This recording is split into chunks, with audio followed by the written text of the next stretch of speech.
ध्यान दीजिए, नया chapter thermal properties of matter. ठीक है, मैटर की प्रॉपर्टी। मैटर मतलब सॉलिड, लिक्विड, गैस। ठीक है, थर्मल प्रॉपर्टी मतलब कि थर्मल एनर्जी प्रोवाइड करने से मैटर पे क्या चेंजेस आएंगे, मैटर पे क्या इफेक्ट पड़ेगा। ठीक है, क्या समझा? थर्मल प्रॉपर्टीज ऑफ मैटर, किसी मैटर, सॉलिड, लिक्विड, गैस पे हीट एनर्जी का क्या इफेक्ट पड़ेगा, किस तरीके से एक्सपेंशन होगा, किस तरीके से ट्रांसफॉर्मेशन होगा, है ना, किस तरीके से कंडक्टिविटी होगी।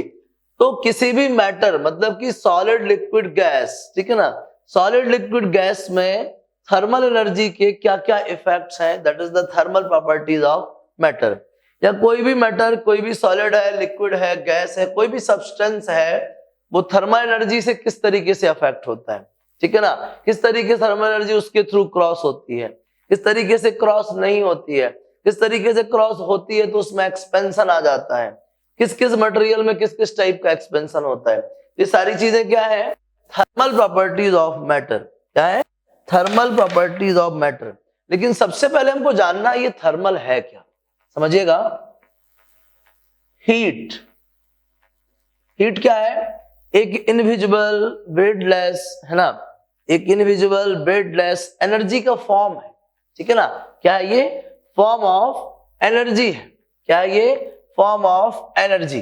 ठीक है, जैसे अपन कोई सब्सटेंस लेते हैं, उस सब्सटेंस में कोई पर्टिकुलर अमाउंट ऐड करते हैं। ठीक है ना, उस सब्सटेंस में हम कुछ पर्टिकुलर अमाउंट ऐड करते हैं जिससे उसका टेम्परेचर राइज हो जाता है, या उस सब्सटेंस से हम कुछ पर्टिकुलर अमाउंट रिमूव करते हैं तो उसका टेम्परेचर लॉस हो जाता है।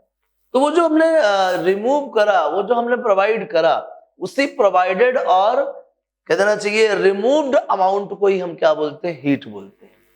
वो क्या अमाउंट रिमूव किया, क्या अमाउंट आपने ऐड करा, है ना, वो कैलोरिक। क्या? कैलोरिक एक वर्ड है, कैलोरिक। आपने कुछ कैलोरिक अमाउंट किसी कह देना चाहिए मटेरियल में ऐड करा या उस मटेरियल से रिमूव करा, उसी कैलोरिक अमाउंट को हम क्या बोलते हैं? हीट बोलते हैं। जिसने कि 1 डिग्री सेल्सियस क्या कर दिया, या कुछ पर्टिकुलर टेम्परेचर उस बॉडी का राइज कर दिया, इंक्रीज कर दिया, या फिर क्या डिक्रीज कर दिया, वो हीट ही है। समझिएगा बात को।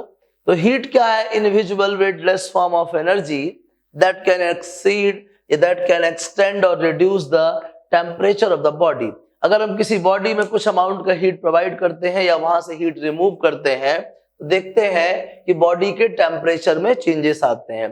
टेम्परेचर मतलब क्या है? सेंसेशन। टेम्परेचर क्या है? सेंसेशन ऑफ हॉटनेस और कोल्डनेस। किसी बॉडी को हम टच करें या किसी बॉडी के कांटेक्ट में आए और हमारा जो एक्सपीरियंस है, बहुत गर्म है, हमारा जो एक्सपीरियंस है, बहुत ठंडा है, तो वो जो सेंसेशन है, वो जो एक्सपीरियंस है, किस बात का सेंसेशन?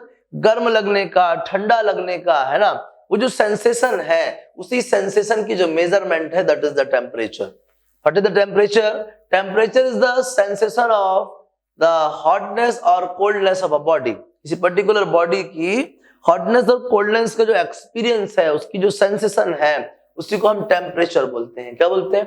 टेम्परेचर बोलते हैं। तो हीट क्या है? हीट कोई इनविजिबल, है ना, वेटलेस फॉर्म ऑफ एनर्जी है, जिसको हम किसी सब्सटेंस के साथ ऐड करते हैं या रिमूव करते हैं, तो उस सब्सटेंस के टेम्परेचर में डिफरेंस देखने को मिलता है, उसी अमाउंट को हीट बोलते हैं। लोगों ने बोला कि कैलोरिक कोई सब्सटेंस है या कैलोरिक कोई अमाउंट है ना, जिसको अगर अपन ऐड या रिमूव करते हैं तो बॉडी का टेम्परेचर बढ़ जाता है, मतलब कैलोरिक ही वो हीट है।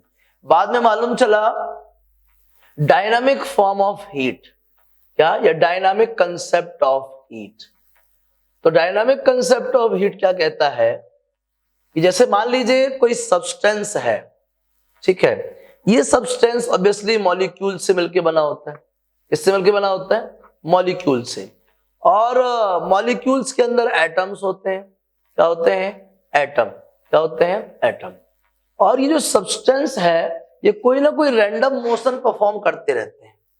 ये सब्सटेंस जो है कोई ना कोई रैंडम मोशन परफॉर्म करते रहते हैं। बहुत टाइप की रैंडम मोशन, जैसे कि ट्रांसलेशनल मोशन। कौन सी मोशन? ट्रांसलेशनल मोशन, समझिएगा। कि रोटेशनल मोशन, कौन सी मोशन? Rotational motion. जैसे कि वाइब्रेशनल मोशन। कैसी मोशन? Vibrational motion. बस समझिएगा, इनके बीच में तीन में से किसी भी टाइप की रैंडम मोशन की अपॉर्चुनिटी रहती है, ऑप्शन रहता है कि इस टाइप की मोशन कर सकते हैं। कौन? सब्सटेंस और उनके अंदर के क्या? मॉलिक्यूल्स, उनके अंदर के क्या? एटम। समझिएगा बात को। ये ऑलरेडी किसी पर्टिकुलर मोशन में है, हमने हीट एनर्जी प्रोवाइड करी। हमने क्या करी? हीट एनर्जी प्रोवाइड की। जब हमने हीट एनर्जी प्रोवाइड की तो ये जो एटम्स और मॉलिक्यूल्स थे, इनकी जो मोशन है वो फास्ट हो गई। मोशन फास्ट हो गई मतलब कि उन पार्टिकल्स की काइनेटिक एनर्जी बढ़ गई। उन पार्टिकल्स की क्या? काइनेटिक एनर्जी एक्सटेंड हो गई। काइनेटिक एनर्जी एक्सटेंड हो गई, इनमें बहुत ज्यादा क्या स्टार्ट हो गया? बहुत तेज मोशन स्टार्ट हो गई, बहुत तेज रैंडम मोशन स्टार्ट हो गई हाई वेलोसिटी से। तो काइनेटिक एनर्जी एक्सटेंड होगी तो वेलोसिटी तो एक्सटेंड हुई ना। तो हाई काइनेटिक एनर्जी की वजह से इनकी वेलोसिटी भी एक्सटेंड हो गई और इसकी वजह से इनमें कोलिजन्स स्टार्ट हो गए। क्या हो गए? कोलिजन्स स्टार्ट हो गए, इनके बीच में बहुत ज्यादा फ्रिक्शन हुआ। उसी फ्रिक्शन की वजह से आप देख रहे हो कि सब्सटेंस का जो टेम्परेचर है वो क्या हो चुका है? राइज हो चुका है। मतलब इसमें हीट एनर्जी पहुंच चुकी है, हीट एनर्जी आ चुकी है। तो वो हीट एनर्जी किसके बराबर हुई? वो हीट एनर्जी उस सब्सटेंस में जो मॉलिक्यूल्स और एटम्स, उनकी translational motional kinetic energy, rotational kinetic energy और वाइब्रेशनल काइनेटिक एनर्जी के सम के बराबर। क्योंकि उसी अमाउंट को प्रोवाइड करने पे ये जो पार्टिकल्स हैं इनमें ट्रांसलेशनल, रोटेशनल और वाइब्रेशनल मोशन स्टार्ट हुई थी उसी अमाउंट ऑफ हीट की वजह से। तो ये मालूम चला कि हीट वो है, जब भी हम किसी सब्सटेंस को देखते हैं और सब्सटेंस में जो मॉलिक्यूल्स हैं, उन मॉलिक्यूल्स में जो ट्रांसलेशनल मोशन है, रोटेशनल मोशन है, वाइब्रेशनल मोशन है, इसकी वजह से या इनकी वजह से ही हम इनकी काइनेटिक एनर्जी डिस्कस कर सकते हैं। तो उनकी translational kinetic energy, rotational kinetic energy, vibrational kinetic energy है जो टोटल मिला के, उसी टोटल एनर्जी को हम क्या बोलते हैं? हीट एनर्जी बोलते हैं। क्या बोलते हैं? Heat energy. तो हीट वो है जो किसी सब्सटेंस को ट्रांसलेशनल, रोटेशनल, वाइब्रेशनल मोशन करने के लिए क्या करती है? दबाव बनाती है या मोशन कराती है। तो ये हो गया भैया हीट। तो हीट इज द इनविजिबल और weightless form of energy that can extend the temperature of body, that can change the temperature of body। ऐसा अमाउंट जिसके पहुंचने से उस बॉडी का टेम्परेचर चेंज हो जाएगा, क्या कहलाती है वो? हीट कहलाती है। कहलाती है हीट। समझिएगा बात को। समझ आ गई ये चीज? नोट करना हो नोट कर लो, टर्म्स से याद रहेंगी। समझिएगा। जूल्स लॉ ऑफ हीटिंग है ना, एक भाई साहब जूल है, उन्होंने क्या कहा हीटिंग के बारे में? समझिएगा। उन्होंने कहा कि अगर आप किसी को हीट प्रोवाइड करते हैं, है ना, क्या प्रोवाइड करते हैं? हीट प्रोवाइड करते हैं, तो आपको कुछ वर्क करना पड़ेगा, है ना। या हीट प्रोवाइड करते हैं तो वो हीट वर्क करती है पार्टिकल्स को मूव कराने में, ठीक है ना। W प्रोपोर्शनल टू क्या? Q, या Q प्रोपोर्शनल टू क्या? W। समझिएगा बात को। Q प्रोपोर्शनल टू क्या? W। अगर आप वर्क करेंगे, अगर आप हीट प्रोवाइड करेंगे तो वो हीट डेफिनेटली आपको कह देना चाहिए उतना वर्क करेगी उस सब्सटेंस के साथ, मॉलिक्यूल्स को मूव कराने में, मॉलिक्यूल्स को लिफ्ट कराने में, फॉल कराने में, है ना। तो वो जो वर्क है, जो हीट एनर्जी है, वो उन सब्सटेंस में क्या करती है? वर्क करती है। या हम जो वर्क करते हैं वही टोटल मिलाए क्या होती है? हीट के फॉर्म में तैयार होती है। जैसे हम पार्टिकल्स को खुद ही मूव कराएं एनर्जी प्रोवाइड करके या वर्क करके, तो उनमें क्या होगा? फ्रिक्शन होगा, कोलिजन होगा, तो हीट एनर्जी प्रोड्यूस होगी, ठीक है ना। तो W प्रोपोर्शनल टू क्या? Q। तो W इज इक्वल टू क्या? JQ। W is equal to क्या? JQ। If Q is equal to 1, Q is equal to क्या? 1, then total work done is equal to क्या? J। W is equal to क्या? J। अगर अपन ऐसा बोले कि ये जो कांस्टेंट है, जूल कांस्टेंट है, ये किसके बराबर होगा? उस अमाउंट ऑफ वर्क के बराबर जिसने कि कितना यूनिट अमाउंट का हीट प्रोड्यूस किया, ठीक है ना। ये जूल कांस्टेंट जे क्या होगा, उस अमाउंट ऑफ वर्क के बराबर होगा जिसने यूनिट अमाउंट का हीट प्रोड्यूस किया। क्या किया, यूनिट अमाउंट का हीट प्रोड्यूस किया, ठीक है। हीट की कौन कौन सी यूनिट होती हैं, units of heats, units of heat. अगर हम बात करें सीजीएस सिस्टम में तो क्या होती है, कैलोरी होती है, क्या होती है, कैलोरी। और अगर अपन बात करें एसआई सिस्टम में तो क्या होती है, जूल ही होती है, क्या होती है, जूल। और 1 जूल का अमाउंट कितना होता है, 1.486 जूल, 1.8184 ऐसा कुछ करके 1.486 जूल, ठीक है ना, एक कैलोरी, सॉरी। तो सीजीएस यूनिट क्या होती है, कैलोरी होती है, और ऐसा यूनिट क्या होती है, जूल होती है, ठीक है ना। तो जूल्स लॉ ऑफ हीटिंग क्या है कि अगर अपन किसी भी सब्सटेंस पे वर्क करते हैं, उसकी काइनेटिक एनर्जी एक्सटेंड करते हैं, तो उसमें कुछ एनर्जी, कुछ अमाउंट ऑफ हीट क्या करता है, प्रोड्यूस होता है ना। तो amount of heat produced proportional to the क्या, वर्क डन, या work done proportional to the क्या, अमाउंट ऑफ हीट। तो W is equal to JQ, J यहाँ पे क्या प्रोपोर्शनलिटी कांस्टेंट है, इसको जूल्स कांस्टेंट भी बोलते हैं। अगर अमाउंट ऑफ हीट कितना है, यूनिट है, तो W इज इक्वल टू कितना आएगा, J, ठीक है ना। तो जूल्स कांस्टेंट उस अमाउंट ऑफ वर्क के बराबर होता है जो क्या करता है, यूनिट अमाउंट की हीट प्रोड्यूस करता है, क्या करता है, यूनिट अमाउंट की हीट प्रोड्यूस करता है। आया समझ में, इसको भी नोट कर लीजिए, जूल्स लॉ ऑफ हीटिंग, और ये हीट की यूनिट्स नोट कर लीजिए। आ रहा है समझ में, छापिए जल्दी इसको भी समझिएगा। टेम्परेचर, मैंने बताया ना क्या है temperature, it is the sensation of, sensation of क्या है, सेंसेशन ऑफ हॉटनेस और कोल्डनेस ऑफ अ बॉडी, ठीक है। सेंसेशन ऑफ हॉटनेस और कोल्डनेस ऑफ अ बॉडी, मतलब ऐसे बोल दें कि किसी सब्सटेंस को हीट गई ना, मतलब टेम्परेचर बढ़ जाएगा, सब्सटेंस से हीट निकली ना, मतलब टेम्परेचर घट जाएगा। तो मतलब टेम्परेचर क्या है, मतलब हम हीट के निकलने आने जाने, कितने ज्यादा अमाउंट में आई, कितने ज्यादा अमाउंट में गई, कितने ज्यादा अमाउंट में आई, कितने ज्यादा अमाउंट में गई, ये सब कुछ किसके टर्म्स से मेजर कर रहे हैं, टेम्परेचर के टर्म्स। तो हम ऐसा भी कह सकते हैं कि temperature is the measurement of heat. What is the temperature, temperature is the measurement of heat, किसी सब्सटेंस में कितनी हीट है, इसका मेजरमेंट हम किस बेसिस पे करते हैं, टेम्परेचर के बेसिस पे करते हैं। और टेम्परेचर क्या है, वो एक्सपीरियंस है बॉडी में, वो एक्सपीरियंस है कि बॉडी कितना हॉट है, कितना कोल्ड है, उस हॉटनेस और कोल्डनेस का एक्सपीरियंस है क्या, टेम्परेचर। तो temperature is the sensation of hotness और कोल्डनेस ऑफ द बॉडी, है ना। इसको हम ये भी कह सकते हैं कि temperature is the measurement of heat, ठीक है ना। हीट को मेजर करने के लिए, या ऐसा एक टर्म जिससे हम हीट के अमाउंट को मेजर करते हैं, हीट के अमाउंट को डिस्कस करते हैं, that term is known as क्या, temperature. That term is known as क्या, टेम्परेचर। आया समझ में, हम क्या है, जिस बीच हीट का जो अमाउंट एक्सपीरियंस करते हैं सब्सटेंस के अंदर, टेम्परेचर जाता नहीं है, टेम्परेचर आता नहीं है, जाती और आती तो हीट है ना। लेकिन जितने ज्यादा अमाउंट में हीट जाएगी उतना टेम्परेचर राइज होगा, जितने कम अमाउंट में हीट जाएगी उतना टेम्परेचर नॉर्मली इंक्रीज होगा, जितने अमाउंट में हीट निकलेगी उतना टेम्परेचर डाउन होगा। मतलब हीट का आना जाना, मतलब क्या, टेम्परेचर, मतलब temperature is the measurement of heat. और इस तरीके से टेम्परेचर को भी अपन अलग अलग तरीके से मेजर करते हैं, ठीक है, समझिएगा। फिर आता है आपका क्या, थर्मोमेट्री। क्या आता है, थर्मोमेट्री, समझिएगा बात को।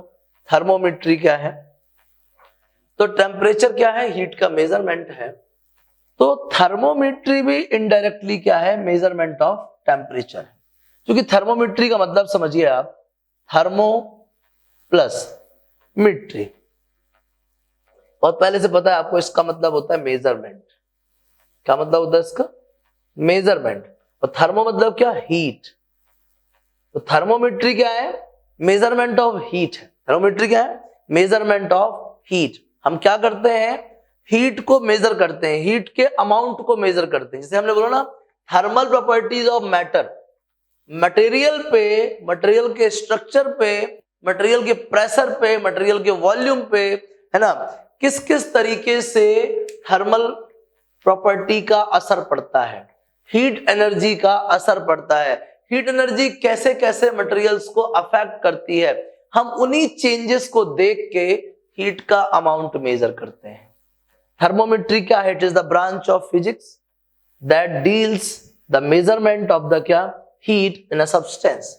किसी सब्सटेंस में जो हीट का अमाउंट गया या आया है, उस अमाउंट को मेजर करना। एक्चुअल में हीट तो ट्रांसफर ही है।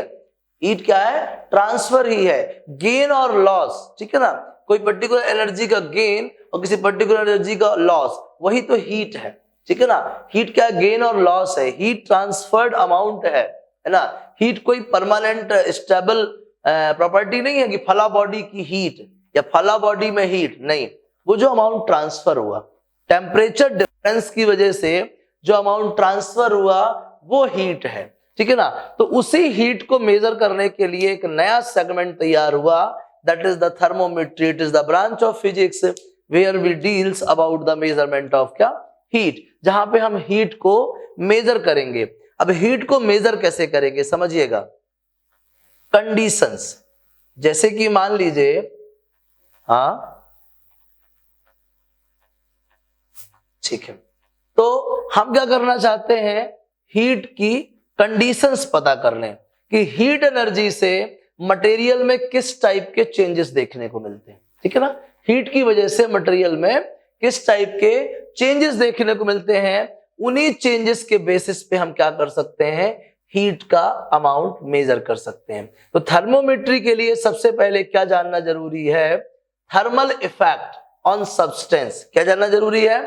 थर्मल इफेक्ट ऑन क्या? सब्सटेंस। तो समझिएगा, थर्मोमेट्री में मैं डिस्कस कर रहा हूं आगे आपको कंडीशंस, ठीक है ना, समझिएगा। देखिएगा कौन कौन सी थर्मोमेट्रिक प्रॉपर्टी है ना। भाई प्रिंसिपल ऑफ थर्मोमीटर क्या कहता था? प्रिंसिपल ऑफ थर्मोमीटर कहता है, principle of thermometer, principle of thermometer कहता है कि हम हीट को प्रोड्यूस कर सकते हैं, किसके बेसिस से? बाय द यूज ऑफ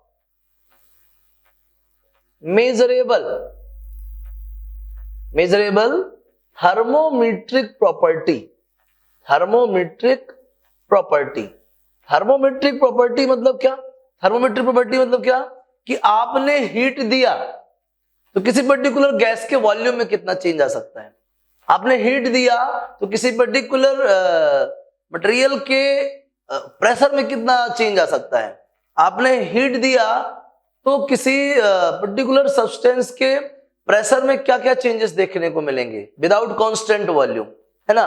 और अगर आपने कह देना चाहिए टेम्परेचर दिया तो कोई सब्सटेंस का रेजिस्टेंस कितना बढ़ जाएगा। तो ये सारे पैरामीटर्स जो है सपोर्ट करते हैं इस बात के लिए ताकि आप हीट को मेजर कर सकें, मतलब उनके चेंजेस ऑब्जर्व करके, उनमें होने वाले चेंजेस को ऑब्जर्व करके अपन पता कर सकते हैं कौन चीज कैसी है। जैसे मान लीजिए कोई व्यक्ति लेटा है, आप उसके ऊपर 2 बूंद पानी डालिए, अगर नॉर्मल पानी है तो ठीक है, अगर गर्म पानी है तो भड़बड़ाए खड़ा हो जाएगा, ठंडा पानी है तो भी बहुत तेज रिएक्ट करेगा, है ना। तो ये अलग अलग सिचुएशंस पे अलग अलग है। तो आप इस तरीके से इन थर्मोमेट्रिक प्रॉपर्टीज का यूज करते हुए और आप बता सकते हैं कि कौन कौन से टाइप का थर्मोमीटर आप फॉर्म कर सकते हैं, ठीक है। ये सबसे पहले अपन बात करें मरकरी थर्मोमीटर। मरकरी थर्मोमीटर किस बेसिस पे है भाई? ये हाइट ऑफ लिक्विड कॉलम। कैसे मेजर करते हैं? हाइट ऑफ लिक्विड कॉलम, समझिएगा। दूसरा volume of gas, volume of gas at constant pressure, constant pressure. तीसरा pressure of gas at constant volume, ठीक है। Volume of gas at constant pressure and pressure of gas at constant volume, resistance of resistance of conducting wire,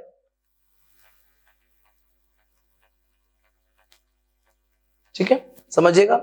तो thermometer बनाने के लिए आप कैसे कर सकते हैं, मरकरी थर्मोमीटर यूज कर सकते हैं, height of liquid column observe करके, वॉल्यूम ऑफ गैस ऑब्जर्व करके जब प्रेशर कांस्टेंट हो, प्रेशर ऑब्जर्व करके जब वॉल्यूम कांस्टेंट हो, और क्या, रेजिस्टेंस ऑफ कंडक्टिंग वायर, इसके through, resistance of conducting wire के थ्रू। तो ये कुछ थर्मोमेट्रिक प्रॉपर्टीज हैं जिनके मेजरमेंट से हम टेम्परेचर मेजर कर सकते हैं। यहां पे देखिए कहीं पे भी ये नहीं लिखा कि मैंने हीट मेजर करी, यहां क्या लिखा कि मैंने हाइट मेजर करी लिक्विड कॉलम की, यहां क्या लिखा मैंने गैस का वॉल्यूम मेजर करा, यहां क्या लिखा मैंने गैस का प्रेशर मेजर किया, और यहां पे क्या लिखा है मैंने रेजिस्टेंस मेजर किया। उन्हीं पैरामीटर के बेसिस पे हम क्या मेजर कर सकते हैं, हीट का अमाउंट मेजर कर सकते हैं। समझ रहे हैं बात को, क्या मेजर कर सकते हैं, हीट का अमाउंट। तो क्या समझा आपने कि हम थर्मोमेट्रिक प्रॉपर्टीज के यूज से, थर्मोमेट्रिक प्रॉपर्टीज के यूज से और क्या कर सकते हैं, थर्मोमीटर फॉर्म कर सकते हैं। थर्मोमीटर मतलब वो डिवाइस फॉर्म कर सकते हैं जो डिवाइस क्या करती है, टेम्परेचर मेजर करती है या अमाउंट ऑफ हीट मेजर करती है।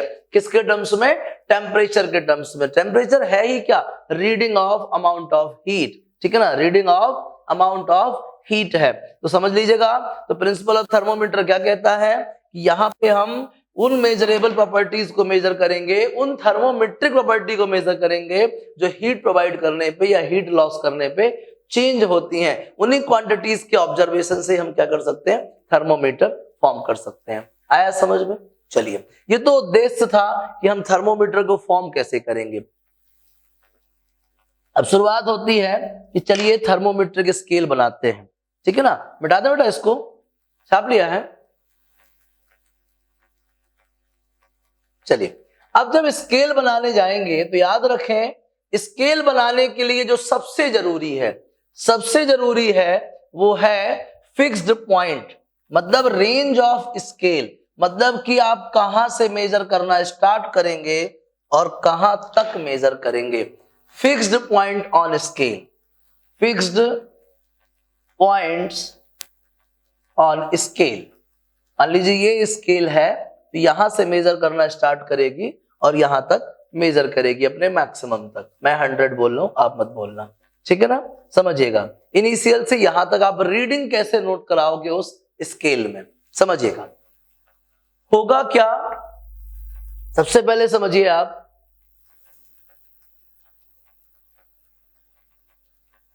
अगर आप कोई स्केल बनाना चाहते हैं तो हमने क्या किया, हमारे पास आइस है, आइस किसी कंटेनर में रखी है स्टैंडर्ड प्रेशर में। कहां पे, स्टैंडर्ड प्रेशर में। और हमने देखा कि कुछ टेम्परेचर देने पे ये आइस क्या हो गई, मेल्ट होना स्टार्ट कर दी। क्या कर दी, मेल्ट होना स्टार्ट कर दी। The minimum temperature at which the ice starts melting in pressure, that temperature is known as क्या, लोअर टेम्परेचर। क्या कहलाएगा वो, लोअर टेम्परेचर। मिनिमम टेम्परेचर तो किसी स्केल का जो लोअर पॉइंट है, जो मिनिमम पॉइंट है, जो मिनिमम रीडिंग है, वो क्या है, that point, that temperature where the ice starts melt in standard pressure. अगर आइस स्टैंडर्ड प्रेशर में जिस सिचुएशन में मेल्ट होना स्टार्ट होती है, वो पॉइंट, वो टेम्परेचर क्या है, किसी स्केल का मिनिमम टेम्परेचर है या मिनिमम पॉइंट है या लोअर एंड है। आया समझ में? उसके बाद क्या किया, हमारे पास वाटर है, वाटर को हमने हीट प्रोवाइड करा और वाटर में क्या स्टार्ट हो गया, बॉइलिंग स्टार्ट हो गई। क्या स्टार्ट हो गई, बॉइलिंग स्टार्ट हो गई। जिस पर्टिकुलर टेम्परेचर में वाटर ने बॉयल करना स्टार्ट करा है स्टैंडर्ड प्रेशर पे, हम उस टेम्परेचर को क्या बोलते हैं, उस टेम्परेचर को बोलते हैं अपर एंड या टॉप, है ना, अपर एंड या फिर क्या, टॉप पॉइंट ऑफ द क्या, स्केल, ठीक है ना, अपर एंड या फिर क्या, टॉप पॉइंट ऑफ द क्या, स्केल। तो इस तरीके से स्केल के हमने क्या है, किनारे तय कर दिए। जिस सिचुएशन में वाटर क्या कर देता है, बॉयल करना स्टार्ट कर देता है, उस टेम्परेचर को हाईएस्ट टेम्परेचर, और जिस टेम्परेचर पे ये मेल्ट होना स्टार्ट हो जाता है उस टेम्परेचर को मिनिमम टेम्परेचर काउंट किया। आया समझ में? तो स्केल की स्टार्टिंग हो गई और स्केल में ये दो फिक्स्ड पॉइंट आपने देख लिए। समझ में आ रहा कि नहीं आ रहा? बोलिए। मिनिमम या जीरो टेम्परेचर किसको बोलेंगे अपन? जिस सिचुएशन में आइस मेल्ट होना स्टार्ट होती है। और अपर या मैक्सिमम पॉइंट किसको बोलेंगे? जहां पे टेम्परेचर, जहां पे वाटर क्या करता है? बॉयल करना स्टार्ट कर देता है। आया समझ में? चलिए अब स्केल के अपने अपने एक्सपेरिमेंट देख लीजिए, अलग अलग साइंटिस्ट का क्या मानना है, समझिएगा। Scales of temperature, scales of temperature बहुत लोगों ने एक्सपेरिमेंट करा। 4 लोगों की रिकॉर्ड है हमारे पास, तो हम 4 टाइप की जानते हैं। आप में से कोई एक आध और नया इन्वेंट कर देगा तो हम 5वीं जानने लग जाएंगे। सेल्सियस स्केल, दूसरा फ़ारेनहाइट, फ़ारेनहाइट, र्यूमर, कहीं कहीं पे ऐसी स्पेलिंग रहती है और कहीं कहीं पे ऐसी रहती है, र्यूमर और केल्विन। इन 4 लोगों ने टेम्परेचर की स्केल बनाई, ठीक है ना, हीट मेजरिंग डिवाइसेस फॉर्म करी, ठीक है ना। एक सेल्सियस है, ये सब साइंटिस्ट है, दूसरे फ़ारेनहाइट, र्यूमर और आखिरी में क्या? केल्विन। समझिएगा, इन्होंने क्या वाला सेल्सियस बोले कि जिस समय पे मैंने क्या किया, देखा कि आइस मेल्ट होनी स्टार्ट हो रही है, वो टेम्परेचर मेरे हिसाब से 0 था। उसके बाद जिस सिचुएशन पे वाटर बॉयल कर रहा था वो टेम्परेचर मेरे हिसाब से 100। मैंने 0 से लेके 100 तक के टेम्परेचर गैप के कितने टुकड़े किए? 100 पार्ट्स किए। कितने पार्ट्स किए? 100 पार्ट्स किए। और मैं हर एक पार्ट को क्या बोलता हूं? हर एक पार्ट को क्या बोलता हूं मैं? 1 डिग्री सेल्सियस बोलता हूं। क्या बोलता हूं? 1 डिग्री सेल्सियस।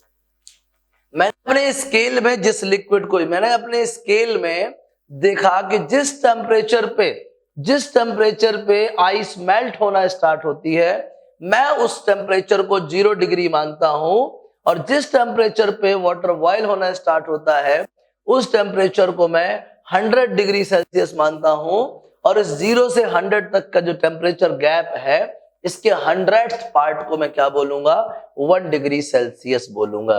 किसके हिसाब से 1 डिग्री? सेल्सियस के हिसाब से 180। तभी दूसरे भाई साहब फ़ारेनहाइट, इनका कहना क्या था? जिस समय पे आइस मेल्ट होना स्टार्ट होती है उसको मैं 30 डिग्री कहता हूं, और जिस समय पे वो बॉयल होना स्टार्ट होता है वाटर, उस समय को मैं 212 डिग्री बोलता हूं।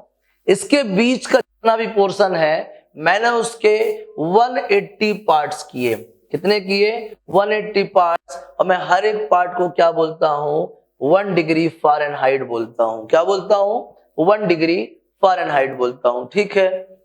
र्यूमर कहते हैं कि मैंने जहां पे देखा कि आइस मेल्ट होना स्टार्ट हो रही है उस सिचुएशन को मैंने 0 डिग्री कंसीडर किया।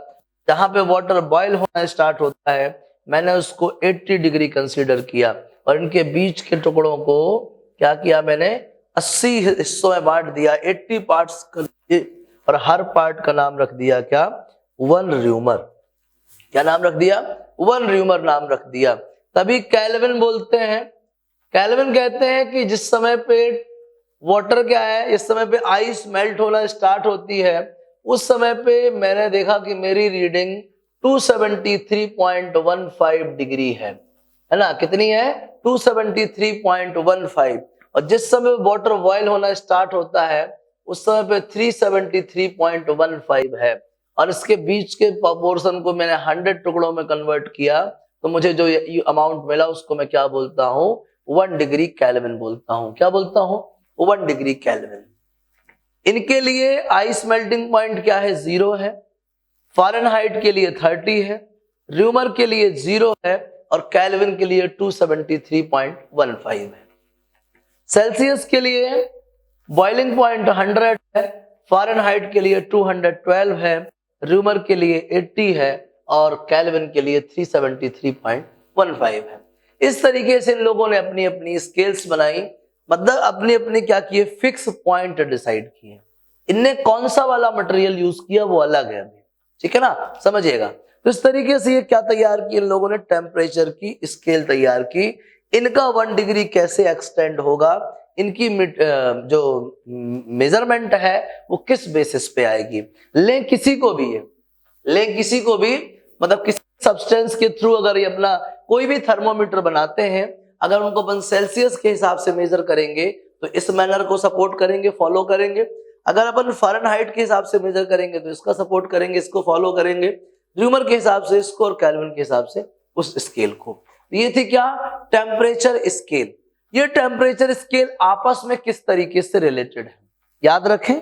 सबने जो मेजरमेंट दिया है वो 1 degree unit amount of temperature का ही दिया है। किसका दिया है, यूनिट अमाउंट ऑफ टेम्परेचर का ही दिया है। किसका दिया है, यूनिट अमाउंट ऑफ टेम्परेचर का। तो समझिएगा, सेल्सियस कहां से इनिशिएट करते हैं, 0 से, और कितने हिस्से करते हैं, 100।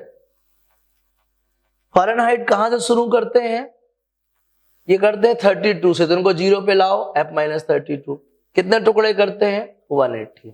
र्यूमर कहां से स्टार्ट करते हैं, 0 से, कितने टुकड़े करते हैं, 80। केल्विन कहां से स्टार्ट करते हैं, 273 से, इनको लाइन पे लाओ, इतना रिड्यूस करो, कितने हिस्से करते हैं, 100। डिनोमिनेटर में हम क्या है, 20 से डिवाइड कर सकते हैं, C/5 F-32/9 R/4 K-273.15 upon कितना, 5।